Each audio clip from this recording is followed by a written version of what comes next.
दोस्तों, बहुत समय पहले की बात है। एक छोटे से गांव में मोहन नाम का व्यक्ति रहता था।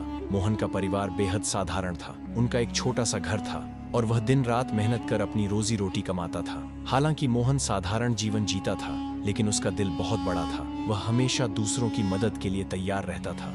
गांव में हर कोई उसकी ईमानदारी और दयालुता की सराहना करता था। मोहन की आदत थी कि वह हर जरूरतमंद की मदद कर खेत में काम करते समय अगर कोई भूखा कुत्ता आ जाता तो वह बिना सोचे समझे अपने टिफिन से उसे रोटी खिला देता। अगर कोई राहगीर भूखा होता तो उसे भी अपने हिस्से का खाना दे देता। उसकी पत्नी सुनीता उसकी इन आदतों से बहुत परेशान रहती थी।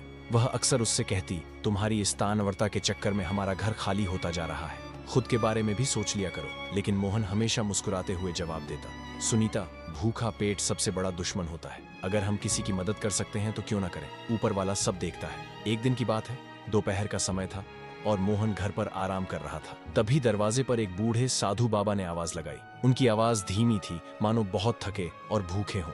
सुनीता ने उनकी आवाज सुनी और खिड़की से झांक कर देखा। वह बड़बड़ा, अब यह भी आ गए। लगता है फिर से रसोई खाली होने वाली है। लेकिन मोहन ने सुनीता की बात अनसुनी की और दरवाजे की ओर बढ़ गया। जब उसने दरवाजा खोला तो देखा कि साधु बाबा बहुत कमजोर और थके हुए थे। उनके कपड़े मैले थे और चेहरा पसीने से तर था। मोहन ने तुरंत उन्हें घर के आंगन में बुलाया और कहा, बाबा आप बैठिए, मैं अभी पानी लाता हूँ। मोहन अंदर गया और लोटे में पानी लेकर आया। उसने साधु बाबा को पानी दिया।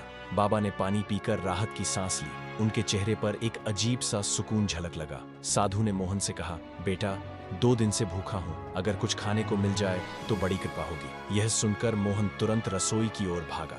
जब मोहन रसोई में पहुंचा तो उसने देखा कि वहां खाने के लिए कुछ भी नहीं था। केवल 2 रोटियां रखी थी जो मोहन के दोपहर के खाने के लिए थी। मोहन ने बिना कुछ सोचे उन रोटियों को उठाया और साधु बाबा को देने के लिए चल पड़ा। तभी सुनीता ने उसे रोक लिया। उसने गुस्से में कहा, ये क्या कर रहे हो? ये रोटियां तुम्हारे लिए हैं। अगर तुम इन्हें भी दे दोगे तो खुद क्या खाओगे?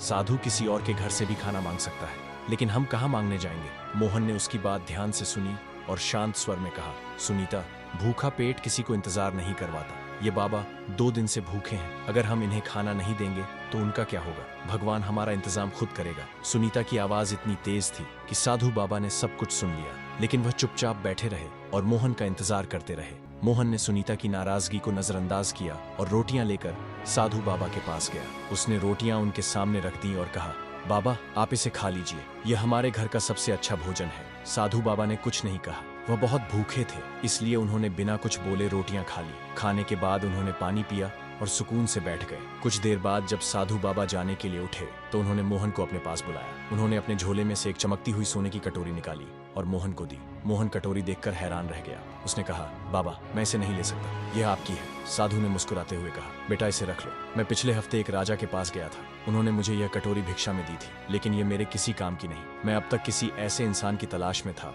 जो इसके लायक हो, और आज मैं तुम्हें देखकर समझ गया कि यह तुम्हारे ही लिए है। साधु ने मोहन को समझाया, बेटा यह तुम्हारे अच्छे कर्मों का फल है। हमेशा याद रखना, कर्म ही धर्म है। तुमने बिना फल की इच्छा के दूसरों की मदद की। ऐसे ही अपने कर्म करते रहो। भगवान हर किसी को उसके कर्मों का फल जरूर देता है, लेकिन समय आने पर तुम्हारी यह दयालुता और निस्वार्थ भाव से किया गया कार्य न केवल तुम्हें बल्कि तुम्हारे परिवार को भी सुख और संतोष देगा। इस कटोरी को अपने पास रखो और इसका सदुपयोग करो, लेकिन इसे पाकर अपने जीवन की अच्छाइयों को न छोड़ना।